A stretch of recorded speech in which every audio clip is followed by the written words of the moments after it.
Hello students. Hope so कि आप लोग अच्छे होंगे और अपना काम जो है प्रॉपर करें। तो आज हम करेंगे यहाँ पे हमारी 5th क्लास, जो कि रहेगी आपकी प्रॉपर्टीज़ ऑफ मैटर की, और जिसमें हम डिस्कस कर रहे हैं अबाउट सॉलिड। ठीक है, तो ये जो हमारी सीक्वेंस चल रही है जिसमें तो ये आपके क्वेश्चन जो चल रहे हैं दैट इज़ ऑफ सॉलिड। ठीक है, तो आज भी हम उसी तरीके से न्यूमेरिकल पोर्शन यहाँ पे कवर करेंगे। फटाफट से सभी कनेक्ट हो जाएं, देन हम स्टार्ट करते हैं आज की क्लास।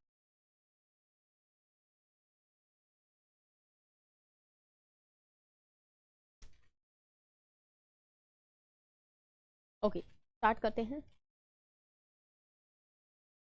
क्वेश्चन नंबर 23 तक जो है हम कंप्लीट कर चुके हैं क्लासेस में, और अब हमारे पास है 24। ठीक है, वाई है हमारे पास दो A and B are made from the same material, दोनों सेम मटेरियल से बनाए गए हैं।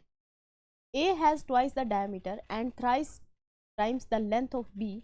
If the elastic limit are not reached, then each is stretched by the same tension. The ratio of the energy stored in A and हमें क्या करना है, energy का रेशियो बताना है। क्या करना है, यहाँ से एनर्जी का रेशियो आप लोगों ने बताना है। तो एनर्जी हमें पता है जितनी होती है हमारे पास, एनर्जी सभी को पता है क्या होगी, U that is half of F into F. F क्या है यहाँ पे, एफ है अप्लाइड फोर्स। एफ क्या है, अप्लाइड। और यहाँ पे ये क्या है आपके पास, एक्सटेंशन आप, ठीक है, यानी कि जो डिस्प्लेसमेंट हुआ है वो है। ठीक है, फोर्स इंटू डिस्प्ले एक्सटेंशन या डिस्प्लेसमेंट से। तो यहाँ से हमें एनर्जी की ही बात करनी है, तो एनर्जी होगी मेरे पास half F in X is the extension, this extension is find out from the Young's double slit, Young's modulus of elasticity. तो वाई हमारे पास क्या होता है, that is sigma by epsilon. ठीक है, सिग्मा होगा फोर्स पर यूनिट एरिया और ये होगा लॉन्गिट्यूडनल स्ट्रेन, तो डेल्टा एल। अब यहाँ पे हम डेल्टा एल की बात नहीं करें, delta is written by x. Delta L किससे लिखेंगे, एक्स से। एक्स की वैल्यू यहाँ से निकालें, ये आ जाएगी F into L divided by A into Y. ठीक है, आ जाएगी एक्स की वैल्यू जो है F into L divided by A into Y. यहाँ पे ये वैल्यू पुट करेंगे तो यू अपने पास बना half F into L divided by A into, ठीक है, क्या बना, F into L divide by A into, है ना। तो देखें तो ये बन गया half F square L divided by A. हमें यहाँ पे रेशियो निकालना है, तो सबसे पहले हम यहाँ पे देखेंगे कि हमारे पास गिवन क्या क्या चीज़ें है, गिवन क्या क्या है, कौन से पैरामीटर्स। तो फर्स्टली यहाँ पे गिवन है made from the same material that is of Young's modulus for both the material must be equal if they are of same material. क्या होना चाहिए, इक्वल होना चाहिए। एक बात ठीक है, A material has twice the diameter. Diameter of A is twice as that of diameter of B, and length of A is thrice the length of, ये बात है। ठीक है, elastic limit is not reached when each is touched by the same extension, यानी कि दोनों में same extension है, सेम टेंशन आई है। ठीक है, सेम टेंशन इसका मतलब force applied on A must be equal to force applied on B. Tension is what, it is a type of force which act पर यूनिट एरिया। ठीक है, the ratio of the energy stored in, सारी values यहाँ पे put कर, u1 लेंगे ऊपर, नीचे लेंगे u2। u1 किसके equal, f1, 1/2 f1 square l1 divided bye a1 y1, divide कर देंगे इसको 1/2 f2 स्क्वायर l2 a2। ठीक है, यहाँ पे जो जो चीज़ें कट रही हैं अपनी काट दो। क्या होगा, फोर्स सबसे पहले कटेगी, फोर्स से ये फोर्स 1 वाली से 2 वाली गई। ए बी में बात करो या 2 1 में बात करो, वो आपके लिए कोई मतलब इतना ज़्यादा मैटर नहीं करती है। ठीक है, वो आपको समझ में आना चाहिए कि भी हम 1 ए बॉडी के लिए मान रहे हैं और बी बॉडी के लिए 2 मान रहे हैं। 1 2 में करोगे वो तभी वैसा ही आंसर मिलेगा आपको, और अगर आप ए बी की टर्म में करोगे तब भी वैसा। ठीक है, ये हमारे पास ए है, अगर आप करना, ठीक है, तो ये क्या हो जाएगा, ये हो जाएगा ए के लिए सारे पैरामीटर्स, और ये ठीक है। तो यहाँ से क्या होगा, मेरे पास ये कैंसिल, हाफ से हाफ कैंसिल। अच्छा जी, उसके बाद यंग्स मॉडुलस भी कैंसिल हो जाएगा यहाँ, और कुछ भी कैंसिल आउट नहीं हो रहा। तो क्या बचा यहाँ से, एल ए, ये फ्लिप करके ऊपर जाएगा, A of B divided by L B into में एरिया ऑफ, ठीक है। यहाँ पे पुट कर दो एल ऑफ ए, रेशो ही ले लेते हैं, ठीक है, रेशो लेंगे तो क्या बनेगा यहाँ पे, L A by L B, L A by L B 3:2, क्या बनेगा यहाँ से 3:2, 3/1। एरिया को पुट करते हैं, एरिया क्या होता है मेरे पास, पाई आर बी का square by pi R A का स्क्वायर। पाई से पाई भी कैंसिल, पाई से पाई कैंसिल। अगर आप लोगों को याद हो तो हमारा डायमीटर जिस रेशियो में होता है, रेडियस भी उसी रेशियो में होता है। कॉमन पार्ट जो हम 2 से मल्टीप्लाई करेंगे ए डायमीटर निकालने के लिए, डायमीटर से रेडियस निकालने के लिए 2 से डिवाइड करेंगे, रेडियस से डायमीटर निकालने के लिए 2 से मल्टीप्लाई, ठीक है, यही होता है। तो जो कॉमन पोर्शन है वो कट जाएगा और रेडियस का रेशो वही आएगा जो आपके पास डायमीटर का रेशो है। तो क्या हम यहाँ पे डायरेक्ट पुट कर सकते हैं, क्या बनेगा यहाँ पे देखो, 3/1, यहाँ पे हो जाएगा R B bye R A का। अब ये R B bye R A ये क्या चीज़ है, अभी कहाँ से निकाल ले इसको, यहाँ से देखो, ये डायमीटर से, D of A by D B कितना है, 2:1 है या नहीं है, D A by D B कितना है, 2:1। यहाँ पे हमें उल्टा करके रखना पड़ेगा, ए बी वाला ऊपर है, ए वाला नीचे, दैट्स वाई क्या होगा यहाँ पे, ये हो जाएगा 3/1 और ये हो जाएगा अपने पास 1/2 का होल, क्या आ जाएगा 3/, क्या आ जाएगा रेशो आपका 3/4, ठीक है। ये किसका रेशो आया है, एनर्जीज का, एनर्जीज का आया है, एनर्जी जो कि पोटेंशियल एनर्जी थी ए की एंड पोटेंशियल एनर्जी थी बी, ठीक है बात, ठीक है। तो यहाँ से कितना आ रहा है आंसर अपना, that is 3:4। Option B is your correct, B option आपका क्या रहेगा, करेक्ट ऑप्शन रहेगा। क्लियर है बात, ठीक है, समझ आ गया। नोट करेंगे क्वेश्चन को, क्वेश्चन को नोट करो भाई सभी।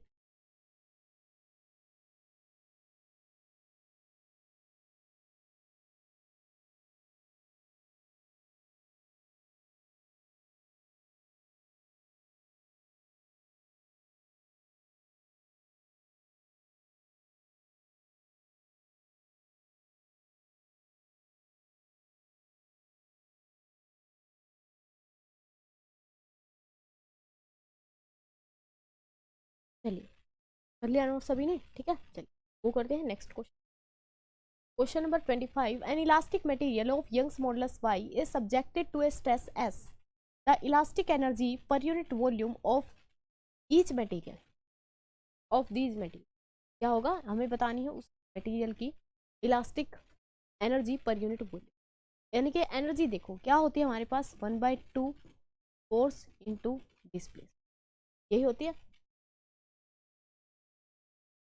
जी, यही होती है, ठीक है। या फिर हम कह सकते हैं कि यहाँ पे एनर्जी को हम लिखेंगे स्ट्रेस इंटू स्ट्रेन की फॉर्म, स्ट्रेस इंटू स्ट्रेन की फॉर्म, क्योंकि यहाँ पे यंग्स मॉडुलस गिवन है और subjected to a stress S, stress कितनी लग रही है एस, तो क्या होगा यहाँ पे होगा 1/2, स्ट्रेस की जगह पे एस रख दें, ये एस और वाई की टर्म में ही बताना है, और यहाँ पे क्या आ जाएगा आपके पास स्ट्रेन। क्या अब कोई रिलेशन है जिसमें स्ट्रेस स्ट्रेन और यंग्स मॉडुलस आता हो, बिल्कुल है, ठीक है। हुक्स लॉ से जो हमारे पास आई थी value, that is Y is the ratio of stress normal longitudinal stress to the longitudinal strain.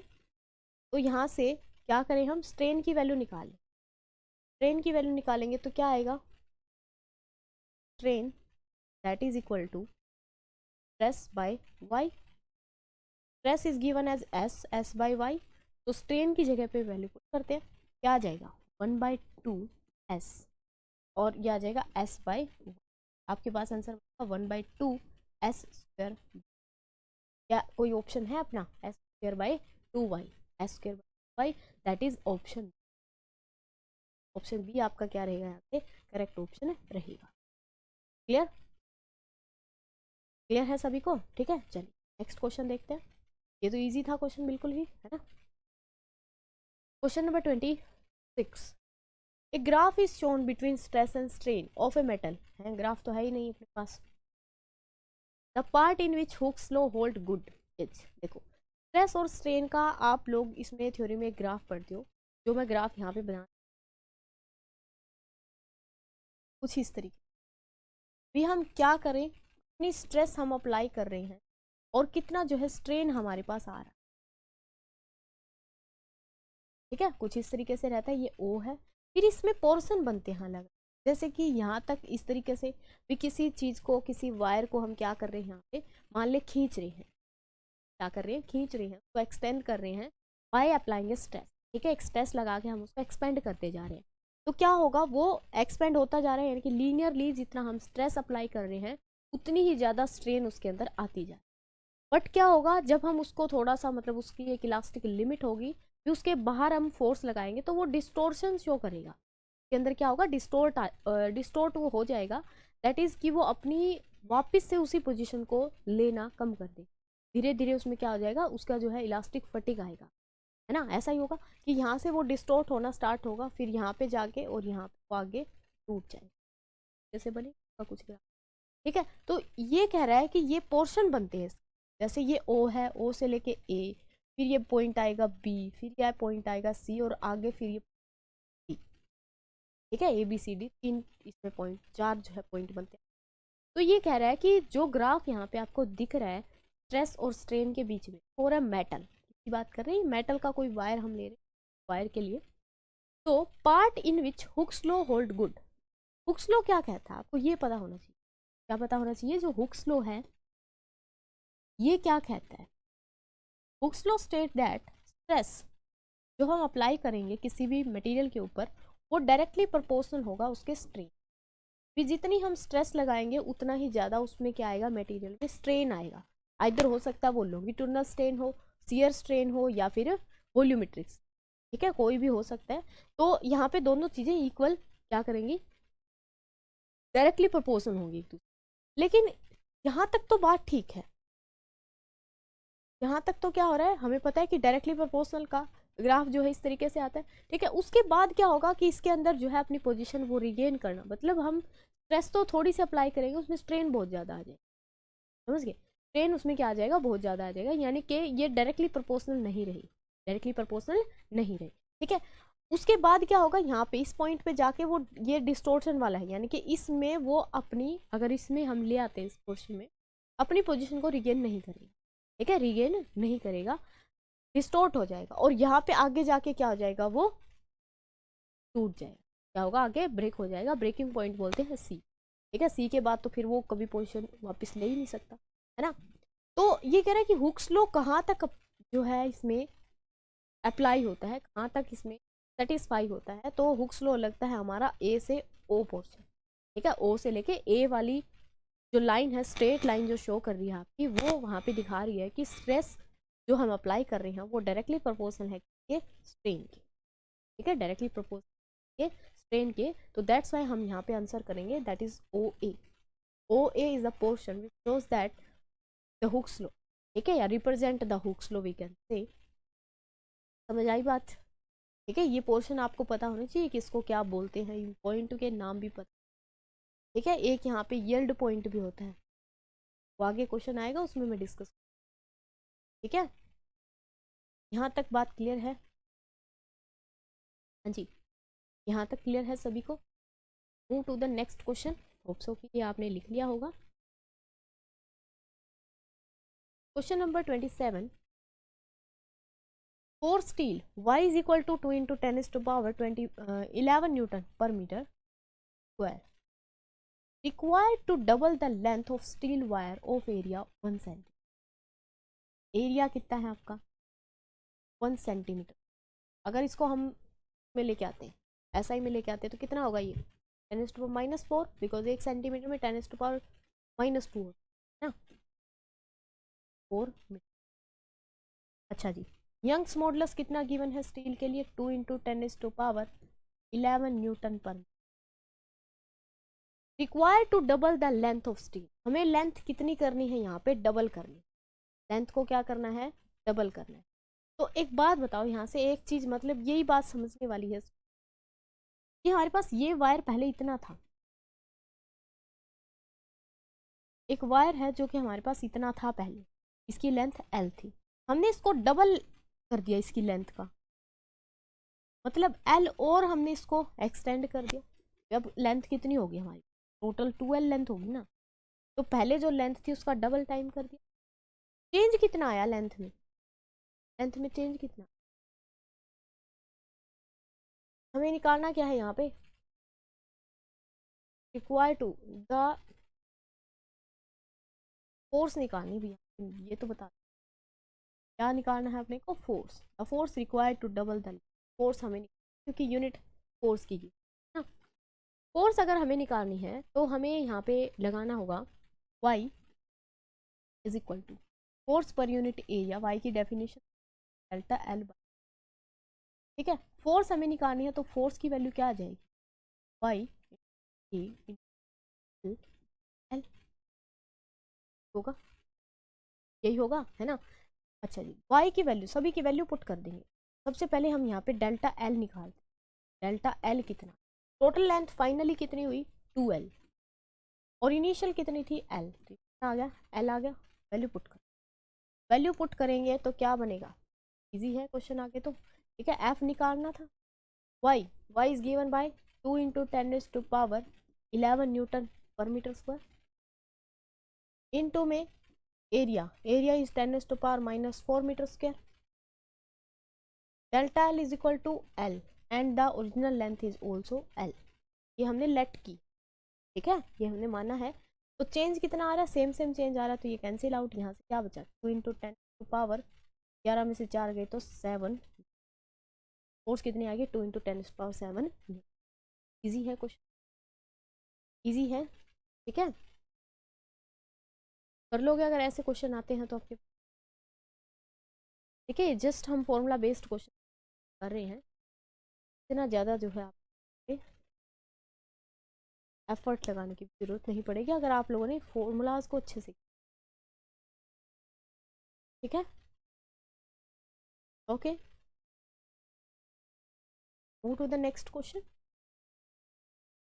किसी का अगर कोई क्वेश्चन है तो पूछते हो आप लोग, का अगर कोई क्वेश्चन है, डाउट आ रहा है, वो पूछ सकते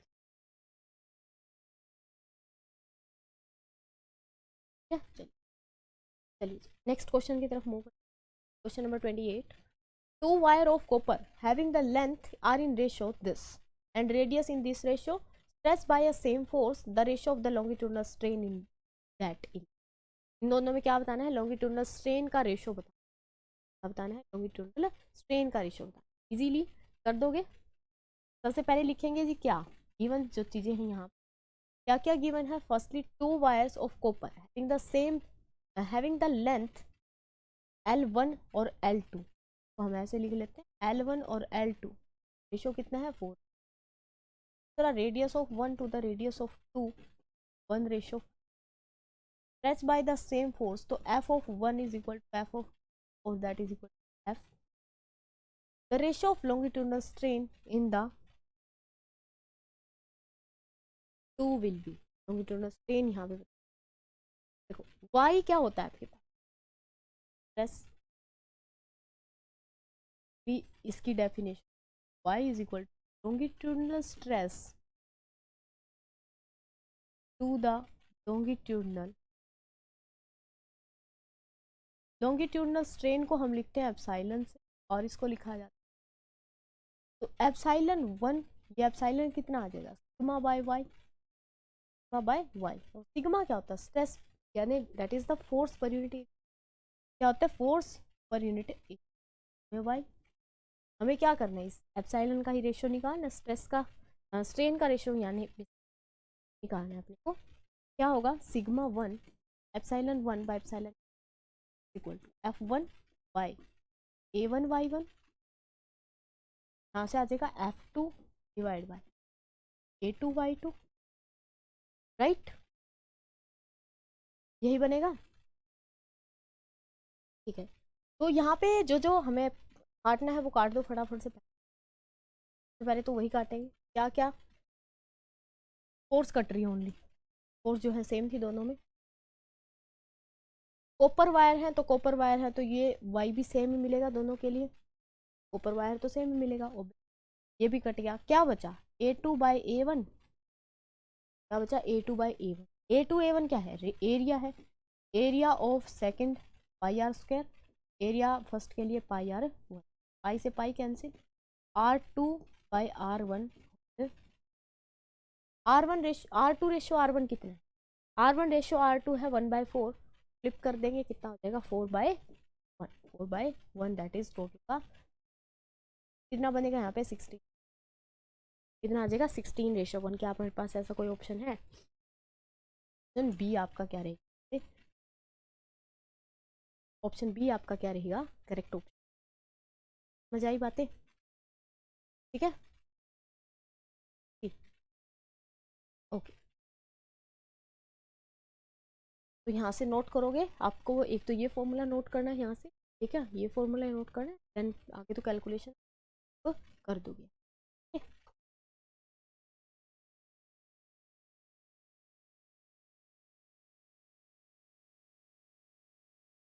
ओके, नेक्स्ट क्वेश्चन देखते हैं, क्वेश्चन नंबर 29।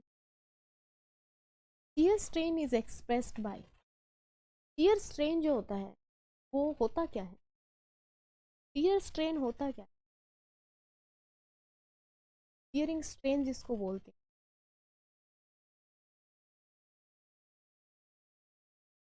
ये हम बोलते हैं कि चेंज, देखो बेसिकली होता क्या है, ये मान लेते हैं ये हमारे पास कोई सॉलिड था, ये हमारे पास क्या है कोई सॉलिड ऑब्जेक्ट है, ठीक है, बुक जैसे आप मान सकते हो। तो हमने इसको क्या किया, इसका सेम ये जो नीचे वाला पोर्शन है इसको फिक्स रखा, नीचे वाला पोर्शन क्या है फिक्स रखा, और ऊपर इसके यहाँ पे स्ट्रेस अप्लाई की, इस कॉर्नर पे स्ट्रेस अप्लाई की, क्या लगाया हमने स्ट्रेस अप्लाई, और जैसे हम इसको इस तरीके से इसको फिक्स रखेंगे, इस पे स्ट्रेस अप्लाई करेंगे तो क्या है ये नीचे वाला पोर्शन तो यहीं पे रहेगा, और जो ऊपर वाला पोर्शन है वो आगे की तरफ मूव करेगा, ऐसे हो जाएगी ये बॉडी, कुछ ऐसे हो जाएगी, यही होगा, ठीक है। जब हम नीचे वाले पोर्शन को क्या करते हैं कर देते हैं, मिरर नहीं लगा रखा ये, ठीक है, फिक्स कर दिया इसको, और जब हम ऊपर वाले पोर्शन पे अप्लाई करेंगे तो यहाँ पे ये क्या है, ये डिस्टोर्शन आ रहा है, क्या आ रहा है डिस्टोर्शन आ रहा है, इसको बोला जाता है एंगल ऑफ शियर, क्या बोला जाता है इसको, एंगल ऑफ, ठीक है। ये डिस्टोर्शन यही बताता है सियरिंग स्ट्रेन के बारे में, ये क्या होता है, ओरिजिनल ये कितने एंगल पे था, नॉर्मली ही होता है बेसिकली ये इसके, ठीक है, नीचे वाले पोर्शन के क्या होता है नॉर्मल होता है, तो ये डिस्टोर्शन कितना आ रहा है इसके बारे में इंफॉर्मेशन है। सियरिंग स्ट्रेन की अगर देखें तो expansion is defined as the angle through which the plane perpendicular to the surface is stretched, ठीक है, यहाँ पे ये क्या है इसको स्ट्रेच किया जाता है, तो कितना एंगल ऑफ डिस्टोर्शन यहाँ पे बनता है आपका, that is known as the angle of, तो सियरिंग स्ट्रेन जो है एक्सप्रेस किया जाता है किसकी टर्म में, यहाँ पे एंगल ऑफ शियर की टर्म, ठीक है, एंगल ऑफ शियर की टर्म में आपके डिफाइन किया जाता है, ठीक है, ओके। चलिए नेक्स्ट क्वेश्चन पे, क्वेश्चन नंबर 30 है, the effect of temperature on the value of Young's modulus of elasticity for various substance. In general हमें बताना है कि y के ऊपर जो है टेम्परेचर का क्या इफेक्ट पड़ेगा, क्या ये टेम्परेचर के साथ इंक्रीज करेगा, first option says that increase, it will increase with the increasing temperature, will remain same with the temperature, या it decrease with the rising temperature, या it sometime increase or sometime decrease with the temperature, this is not possible, या तो वो increase ही करेगा या फिर वो decrease ही करेगा, है ना,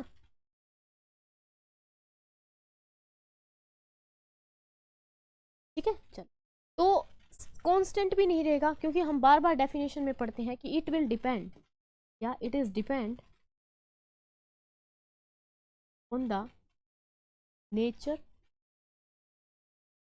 ऑफ मेट एंड पे डिपेंड करता है, डेफिनेशन में पढ़ते हैं टेम्परेचर भी डिपेंड करता है। अब ये डिपेंड करता कैसे है, क्या ये इसके साथ इंक्रीज करेगा या फिर ये डिक्रीज, आपका क्या आंसर रहेगा, आपका क्या आंसर रहेगा, यस अगर हम टेम्परेचर को क्या कर देते हैं, इंक्रीज कर देते हैं, देखो दोनों ऑप्शन में टेम्परेचर को इंक्रीज, टेम्परेचर क्या होता है, इंक्रीज करेगा, टेम्परेचर अगर इंक्रीज करेगा तो y जो है ये है force into L by A into delta है, यही होता है। या फिर मैं सिंपल अगर बात करूं, this is stress per unit, यही होता है यंग्स मॉडुलस, ठीक है, यंग्स मॉडुलस ऑफ इलास्टिसिटी।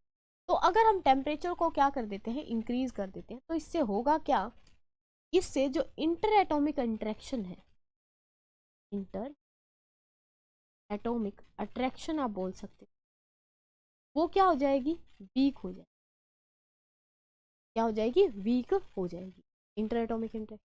अगर अट्रैक्शन वीक हो जाएगी तो क्या उसके अंदर जो थिकनेस है या फिर उसकी जो इलास्टिक जो प्रॉपर्टी है वो क्या होंगी, डिक्रीज होंगी, भी जिस बॉन्ड के साथ वो बॉन्डेड थे एक दूसरे के, जो उनके अंदर पहले बॉन्ड बना हुआ था, वो बॉन्ड क्या हो जाएंगे, धीरे धीरे डिस्टॉर्ट हो जाएंगे, खत्म होते जाएंगे, तो उसकी जो उसका जो लचीलापन है, जो इलास्टिसिटी है, वो लूज कर दी जाएगी, और उसकी वजह से हमारा जो यंग्स मॉडुलस है वो क्या कर जाएगा, डिक्रीज कर, क्या कर जाएगा, डिक्रीज कर जाएगा।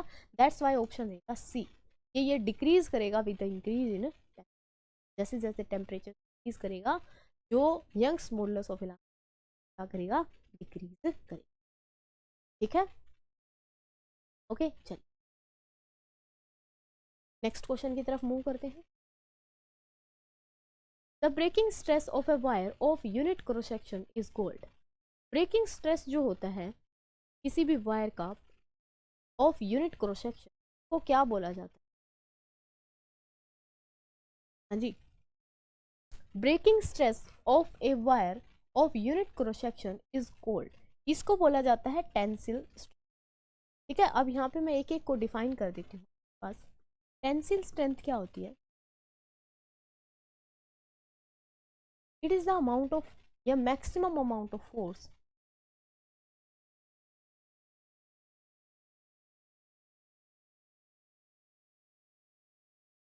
maximum amount force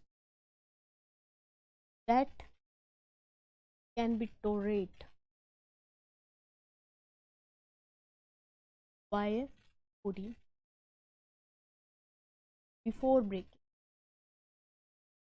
ब्रेक करने से पहले वो कितनी मैक्सिमम स्ट्रेस को या फोर्स को टॉलरेट कर सकती है, उसको क्या बोला जाता है, उस टेंसिल स्ट्रेंथ बोला, ठीक है, ओके। जैसे कि यहाँ पे हमने ग्राफ पढ़ा था, यहाँ पे हमने स्ट्रेस स्ट्रेन, तो क्या होगा, बॉडी यहाँ तक तो इजीली जाएगी, हुक्स लॉ को फॉलो कर, यहाँ पे जाके डिस्टॉर्ट आ जाएगा और यहाँ पे जाके वो टूट जाएगा, ठीक है। तो टेंसिल स्ट्रेंथ क्या है अपने पास, ये जो मैक्सिमम ये टॉलरेट कर सकते ये जो पॉइंट है, ठीक है, इसको पॉइंट को भी इग्नोर किया जाता है और इसको जो है टेंसिल स्ट्रेंथ बोला जाता है। जैसे कोई इलास्टिक हम उसको बार बार क्या करें, स्ट्रेच कर रहे हैं, और उसको हम स्ट्रेच करते जा रहे एक लिमिट आएगी जिसके बाद वो, दैट इज द टेंसिल, ठीक है। तो ये मेटल की जो है टेंसिल स्ट्रेंथ ज़्यादा होती है क्योंकि वो ज़्यादा दूर तक हम उनको खींच सकते हैं विदाउट ब्रेक, ओके। और ये जो पॉइंट होता है इसको बोला जाता है यील्ड पॉइंट, क्या बोला जाता है, वो यील्ड पॉइंट, दैट इज ये जो फर्स्ट ऑप्शन, ठीक है। तो ये है ए ओ ए, ठीक है, यही होगा, ठीक है। तो अब यहाँ पे ये जो यील्ड पॉइंट है ये किस तरीके से हम डिफाइन करते हैं कि यहाँ पे बॉडी जो है डिफॉर्म होना स्टार्ट हो जाएगी, यहाँ पे बॉडी क्या होना स्टार्ट हो जाएगी, डिफॉर्म होना, ठीक है, बॉडी क्या करेगी, डिफॉर्म होना स्टार्ट हो जाएगी, यानी कि समझ गए ना, उसकी जो कॉन्फ़िगरेशन है उससे वो मिसमैच करेगी या उससे वो, जबकि एक तरीके से टूटने के कगार ना, इस तरीके से बताएंगे। इलास्टिक फटिक क्या है, इलास्टिक फटिक वो मैक्सिमम फोर्स है जिसके बाद बॉडी टूट जाएगी दिस पॉइंट, ठीक है, उसके बाद वो पक्का क्या करेगी, वहाँ पे ब्रेक कर जाएगी, उसको हम इलास्टिक फटिक। यंग्स मॉडुलस आपको पता है क्या होता है, रेशो होता है स्ट्रेस का और स्ट्रेंथ का, स्ट्रेन का सॉरी, ठीक है। ये क्या मापता है, उसकी बॉडी की जो है इलास्टिसिटी की, कितनी वो इलास्टिक है उसके बारे में मेजर कर, ठीक है ना। ये बातें हम पढ़ते हैं इसके बारे में, यंग्स मॉडुलस के बारे में। या स्टिफनेस हम कहते हैं, क्या मापता है, stiffness of metal, Young's model is the stiff material. चारों पॉइंट क्लियर है, ठीक है। तो ये जो आएगा आपका breaking stress of a wire per unit cross sectional area is known as the tension, बोला जाएगा वो टेंसिल स्ट्रेंथ बोला जाएगा, ठीक है। यहाँ तक क्लियर है सारी चीजें, ओके जी। नेक्स्ट क्वेश्चन हम देखते हैं, question number 32। If the work done in stretching a wire of 1 mm is 2 joule, क्या है यहाँ पे वर्क डन है, वर्क डन दिया जाता है। The work necessary for stretching another wire of the same material but with double radius of cross sectional and half of its length by 1 mm। सबसे पहले तो यहाँ पे वर्क डन निकालना है, वर्क डन हमें निकालना है। तो वर्क डन क्या होता है, half of F into x, क्या होगा work done, force into displacement, यही होगा, है ना। फर्स्टली यहाँ पे जो एरिया है stretching by a length 1 mm, यहाँ पे लेंथ एल कितनी 1 mm, work done W1 case में कितनी जूल है। The work necessary for stretching another wire of the same material, एक कंडीशन तो ये है। दूसरी कंडीशन मटेरियल जिसकी जो लेंथ है ना, necessary for stretching another wire of same material, material same है but with double radius of cross, half of length, length कितनी है L1 की हाफ, रेडियस कितनी है सेकंड वाले की डबल, डबल है रेडियस, और यहाँ पे यंग्स मॉडुलस दोनों का क्या है इक्वल, तो y1 इज, तो यहाँ पे बताना है हमें वर्क डन कितना है, समझ में, क्वेश्चन क्लियर है ना, ठीक है। चलो निकालते हैं, तो x की वैल्यू यहाँ पे पुट करेंगे, y होता है मेरे पास f बाई ए, तो x बाई एल, x निकालो क्या जाएगा f इंटू एल बाई में ए वाई, वैल्यू यहाँ पे पुट करेंगे तो w बना अपने पास 1/2, रेडियस की टर्म में भी लिख देंगे तो 1/2 f into L by A Y, that is 1/2 f square L divided by A, बन गया, ठीक है, बन गई इतनी बात। अब यहाँ पे हम वर्क डन का रेशो ले, W2 बाई W2 आएगा 1/2 f 2 का square L 2 divided by A2, ऊपर वाले की वैल्यू पुट कर दी,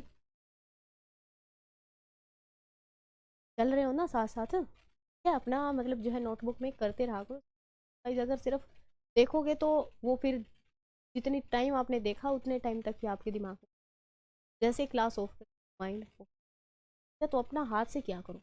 चलो नीचे वाले वैल्यू पुट करो 1/2 f 1 square L 1 divided by A1 y, क्या क्या चीज़ कॉमन है, सब सेम है, तो यहाँ पे ये सेम है यंग्स मॉडल, अच्छा अच्छा, हमें इसकी टर्म में निकालना पड़ेगा, इसकी टर्म में निकालना पड़ेगा, क्योंकि फोर्स और इसके बारे में तो कुछ गिवन ही नहीं, इसके बारे में तो कुछ, पूरे नीचे वाले की जगह पे, पूरे की जगह पे हमने कितना रखना है 2 जूल रखना है, इसको इसकी टर्म में निकालना पड़ेगा। चलो भाई W1 कितना बनेगा, half of F1 square L1 A1 and that is equal, ये हम यहाँ पे लिख के रख लें, ठीक है। अब W2 लिखो, कितना आएगा 1/2 F2 स्क्वायर L2 A2 और y, यहाँ पे वैल्यूज पुट करते हैं, वर्क डन इज स्ट्रेचिंग है by this but the double of length, बात ही नहीं, फोर्स की यहाँ पे बात ही नहीं, दैट्स वाई वी कैन, क्या होगा 1/2 F2 एज इट इज रहने, L2 की जगह पे क्या आ जाएगा L/2 divided by area, A2, अब एरिया का रेशो अलग से निकाल, A1 बाई A2, इसको A2 बाई A1 ही लिख, पाई पाई आर, पाई से पाई कैंसिल आउट,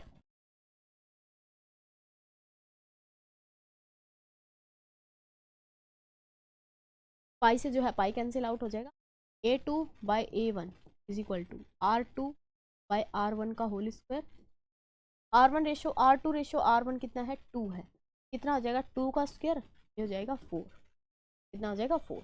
तो क्या मैं यहाँ से A2 को 4 टाइम ऑफ A1 लिख सकती हूँ, A2 को 4 टाइम ऑफ A1 लिखा जा सकता है, बिल्कुल लिख सकते हैं।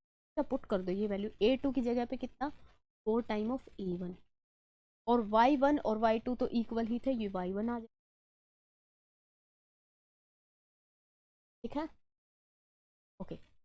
फोर्स भी अगर हमारे पास नहीं गिवन तो इसको 1 ही ले लेंगे, क्या बना 1/2 आ जाएगा F1 स्क्वायर L1 रिस्पेक्ट में था, Y में 2, यहाँ पे 4 इंटू में A1 इंटू में 1,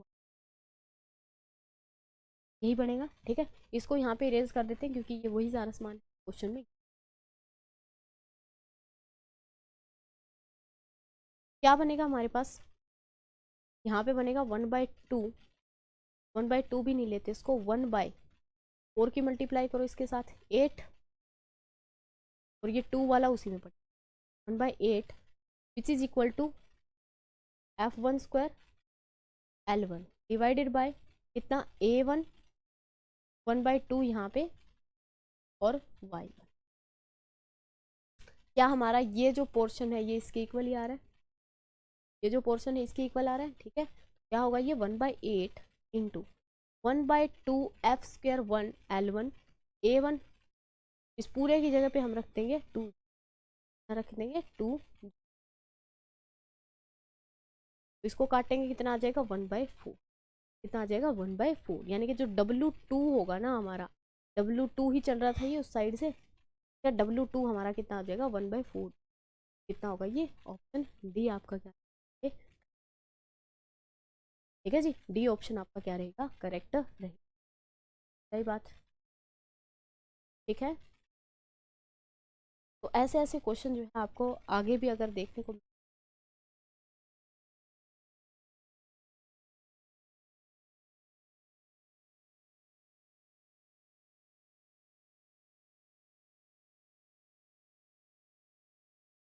कर सकते हो ना ऐसे क्वेश्चन, ठीक है ओके। तो इस क्लास में हम इतने क्वेश्चन यहाँ कवर कर, नेक्स्ट क्लास में हम आई थिंक आपकी 2 क्लासेस और होंगी, ठीक है इसी चैप्टर के, फिर हम फ्लूइड वाले पे आए, ओके। तो यहाँ पे जो है आपके सारे टाइप कवर हो रहे हैं एक तरीके से, तो रेगुलरली जो है क्लास को देखनी है और क्वेश्चन की प्रैक्टिस भी, ठीक है। चलिए मिलते हैं नेक्स्ट क्लास में, तब तक के लिए अपना ध्यान, पढ़ते रहें।